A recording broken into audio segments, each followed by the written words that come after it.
Semua terlihat seperti tertutupi kabut putih yang tebal. Apakah ia memang seharusnya menutup mata begitu, Dok? Ku dengar Papa bertanya. Hal terakhir yang kuingat sebelum pingsan adalah perawat itu membacakan tanda-tanda vital yang terpampang di dekat ranjang. Suhunya 33,3 derajat Celcius dan detak jantungnya menurun. Mari ku ceritakan dari awal. Dari dulu, aku selalu memiliki masalah serius dengan kesehatanku sejak aku masih bayi.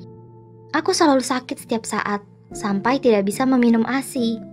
Indeks massa tubuhku yang seharusnya berada di kisaran 18-25% menurun ke angka kurang dari 5%. Kebanyakan dokter menyatakan aku akan tumbuh dalam keadaan tersebut. Hal ini berlangsung perlahan-lahan hingga aku berusia 7 tahun saat dokter gastroenterologiku menemukan bahwa aku memiliki alergi yang cukup langka yang disebut IgD atau gastroenteritis eosinofilik. Tentunya ini kabar baik. Aku dan orang tuaku tentunya senang karena akhirnya kami mengerti alasan atas semua masalah kesehatanku. Untuk sementara, keluargaku bahagia mengetahui bahwa yang perlu kami lakukan hanyalah menyingkirkan makanan olahan susu. Itu yang kami pikir perlu dilakukan. Tapi ternyata itu tidak berhenti di sana. Sekitar sekolah menengah, aku masih merasakan sakit luar biasa di perut seperti kram, refluks lambung, dan gak enak badan. Walaupun kami sudah menjauhi makanan yang dapat memicu IgD. Aku menjalani lebih dari 4 kali kolonoskopi dan endoskopi untuk mencoba mencari tahu apa masalahnya. Dan mereka mendiagnosaku dengan radang perut. Luka yang menyakitkan pada lapisan perutku yang disebabkan oleh penumpukan asam. Aku tetap berusaha positif. Satu penyakit lagi yang harus ditangani. Aku tersenyum dan menertawakannya, berharap merasa lebih baik. Tentu saja pada akhirnya tidak. Di sekolah menengah atas, penyakitku bertambah. Aku didiagnosa dengan gastroparesis, yang artinya ada bagian dari perutku yang kebas dan menyebabkan tidak bisa menyalurkan makanan dengan seharusnya. Juga, aku mulai merasakan kesedihan dan motivasiku menurun dengan dibarengi kenaikan berat badan, susah tidur, dan kuperhatikan kulit dan kukuku mulai menipis dan semakin rapuh. Kucoba untuk tidak membiarkan hal itu mempengaruhi pekerjaan atau aktivitas sekolah, karena aku terbiasa tumbuh sebagai anak yang kurang sehat. Hal-hal kecil ini tidak begitu menggangguku. Andaikan aku tahu bahwa ternyata itu bukanlah hal-hal kecil sama sekali. Rasa sakit perut itu terus-menerus muncul tanpa sebab yang pasti. Para dokter tidak punya jawabannya dan hanya menyarankan agar aku tidak mengikuti diet ketat atau mengkonsumsi obat yang banyak. Keluargaku berdiskusi tentang kemungkinan-kemungkinan penyebabnya selama makan malam. Tapi aku bosan dan lelah akan itu semua. Aku lelah dengan janji temu dokter, prosedur, obat-obatan, dan yang paling menyebalkan, sakit perut yang sangat menyakitkan. Malam itu, saat perutku terasa begitu sakit, aku ingat botol oksikodon, pereda rasa sakit yang ada di dalam laci obat yang kudapat saat menambal gigi. Oksikodon akan meredakan rasa sakit, kan? Orang tuaku sudah tidur, jadi aku diam-diam berjalan ke laci, membuka tutup botol, dan bersiap untuk menelan 5 tablet putih dari dalam botol. Ada suara di pikiranku yang bertanya, apakah ini benar-benar yang kamu inginkan? Kamu tahu, ini bukan hal yang benar untuk dilakukan. Kamu bisa saja menyakiti dirimu sendiri. Aku adalah orang yang selalu berpikir 2 kali, tapi saat itu aku tidak peduli. Sudah cukup bagiku untuk duduk di meja makan membicarakan hasil tes kesehatanku. Aku ingin sesuatu yang bisa menghilangkan rasa sakit ini. Kumohon, kataku dalam hati. Tolong, aku hanya ingin sehat. Apa saja untuk menghilangkan rasa sakitku. Dan lagi pula, ini hanya obat kan? Kutelan oksikodon dan pergi tidur. Malam itu, sulit dikatakan apakah aku tertidur atau terbangun. Aku merasa seperti melayang dan tidak merasakan sakit apapun yang membuatku tersenyum geli. Aku tidak ingat detailnya, hanya bangun dengan merasakan akibat dari obat tersebut yang menghantamku. Aku berkeringat, gemetar dan mual. Mama berada di bawah, mempersiapkan sarapan di dapur untukku sebelum berangkat sekolah. Jadi, aku merangkak ke ujung tangga lantai 2 dan duduk di sana menunggunya. Aku kesulitan bergerak.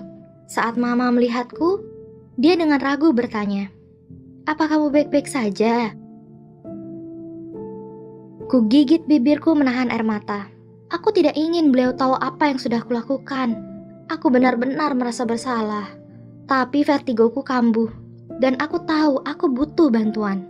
Ku beritahu Mama apa yang sudah kulakukan, dan beliau bersama Papa memutuskan aku perlu dibawa ke unit gawat darurat. Dalam perjalanan, kabut putih mulai mengganggu penglihatanku. Aku seharusnya mulai panik, tapi yang bisa kupikirkan hanyalah aku tidak merasakan rasa sakit.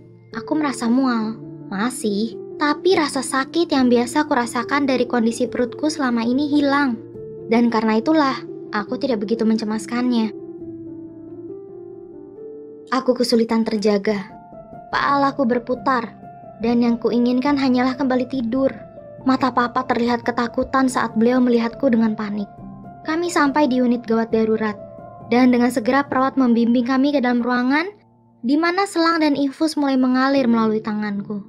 Aku sudah terbiasa dengan kondisi ini, setelah sering dirawat di rumah sakit. Jadi, aku tidak begitu khawatir, walaupun Papa kebalikannya. Mulai terlelap dalam tidur, aku ingat dokter berkata, "Jika suhunya tetap seperti itu, kita akan melakukan beberapa tes lagi." Aku terbangun menghadap Mama, yang membuatku merasa malu dan menyesal. Aku meminta maaf lagi dan lagi, sambil menahan air mata karena aku merasa sangat bersalah. Aku selalu ingin agar orang tuaku bangga padaku, tapi aku merasa diriku ini hanyalah beban yang memeras mereka melalui tagihan rumah sakit. Dan saat ini, berada di sini karena kesalahan yang kubuat. Setidaknya, aku tidak gemetaran atau demam seperti sebelumnya. Dan setelah sakit itu hilang, kupikir aku sudah siap untuk pulang. Tapi dokter datang dan menginformasikan kami bahwa ada yang tidak biasa dengan kondisiku. Hasil tes darahku menunjukkan positif akan opioid, seperti biasanya. Tapi, setelah melihat suhu tubuh dan detak jantungku yang sangat rendah, dan mendengar gejala tak biasa yang datang beberapa bulan belakangan dari orang tuaku, mereka mengetesku untuk penyakit Hashimoto, dan ternyata hasilnya positif. Awalnya aku kebingungan. Setelah bertahun-tahun keluar masuk ruangan dokter gastroenterologi, ini bukan kondisi seperti biasanya. Apa hubungannya dengan perutku? Ini adalah penyakit autoimun, kata dokter itu. Ini terjadi saat tubuh menyerang kelenjar tiroid di lehermu dan menyebabkan seluruh tubuh memproses segalanya dengan lamban. Ini mengacu pada gejala-gejala seperti tertekan, rambut rontok, kenaikan berat badan, kuku rapuh, kulit kering, dan masalah sakit perut parah. Walaupun aku merasa otakku seakan berkabut, aku mulai merasa kepingan puzzle itu mulai menyatu. Tunggu dulu, semua itu adalah kondisi yang kualami. Jadi, penyakit ini penyebabnya. Beberapa tes tambahan mengonfirmasikan bahwa aku memang memiliki penyakit Hashimoto yang menyebabkanku mengalami semua gejala tersebut seperti naik berat badan dan masalah perut. Itu seakan seperti lampu yang menyala terang benderang bagiku dan orang tuaku. Walaupun mendengar informasi tersebut, aku ingin berteriak senang dan melompat. Itu menjelaskan semuanya. Ini masuk akal sekarang. Itu bukan situasi yang terbaik, tapi setidaknya aku mendapatkan yang kuinginkan. Sebuah jawaban. Sakit perut misterius yang tadinya tanpa sebab, akhirnya ketahuan penyebabnya. Aku bisa melihat cahaya di ujung seberang lorong. Kamu beruntung mengetahui penyakit ini, atau ini akan menjadi semakin bertambah parah. Aku bingung. Beliau bilang prognosaku terlihat baik, yang perlu kulakukan hanyalah meminum 1 pil kecil setiap hari. Terkadang, jika penyakit ini tidak diobati, gejalanya akan semakin buruk dan pasien bisa jatuh koma. Aku tidak tahu apa yang harus kupikirkan. Seakan ada 2 kekuatan bertolak belakang di otakku.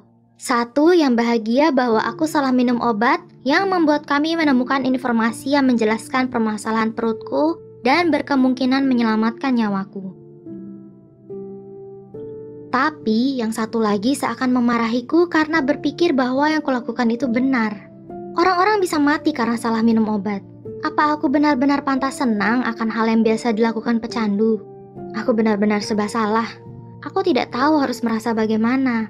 Orang tuakulah yang paling lega mengetahui aku semakin membaik dengan cara apapun. Segera setelah aku mulai meminum obat, aku menjadi lebih sehat dan nilai-nilaiku kembali bagus. Rambutku tumbuh dengan kuat dan bercahaya. Dan bahkan, Mama berkata aku memiliki pancaran sehat yang sudah lama tidak ia lihat. Sakit perutku kini menjadi kenangan. Setelah kami tahu kenapa itu sulit untuk disembuhkan dan didiagnosa. Para dokter tidak terpikirkan kami akan mengetahuinya jika aku tidak dibawa ke unit gawat darurat dengan tanda-tanda vitalku yang menunjukkannya. Dan walaupun banyak orang dengan penyakit Hashimoto ini bisa menjalani hidup mereka tanpa pengobatan karena gejalanya tidak parah, banyak dari mereka yang tetap masuk ke rumah sakit atau memerlukan operasi untuk mengangkat tiroid mereka. Ketakutan, rasa bersalah, dan pengakuan adalah beberapa emosi terkuat yang kurasakan. Aku menyesal meminum oksikodon karena rasa sakit yang kualami. Tapi aku memilih untuk mengakuinya bahwa aku masih diperbolehkan hidup dan hidupku tidak berakhir begitu saja. Aku tidak akan pernah membenarkan apa yang kuperbuat karena rasa bersalah yang kurasakan tiap melihat wajah ketakutan orang tuaku saat itu. Tapi aku bisa bilang, kupikir kami menjadi lebih dekat setelah kejadian ini. Saat kutatap wajah orang tuaku sekarang, aku tidak lagi melihat rasa sakit yang mereka rasakan saat melihatku tidak bahagia. Dan itulah mengapa aku memilih untuk selalu melihat sisi terang sampai hari ini. Kehidupan memberikan tantangan dan kesulitan tak terduga. Tapi menemukan cara untuk melihat itu semua melalui sisi yang positif bisa sangat menguntungkan. Berhasil keluar dari situasi yang berat mungkin bisa jadi sangat sulit. Bagaimanapun juga, jika memungkinkan, kamu bisa berpikir apa saja yang kamu capai dalam perjalanan di situasi tersebut. Dan bagaimana jika keadaan tidak berjalan mulus seperti seharusnya? Maka, mungkin sesuatu yang baik, bahkan hal yang terkecil sekalipun, tidak akan muncul.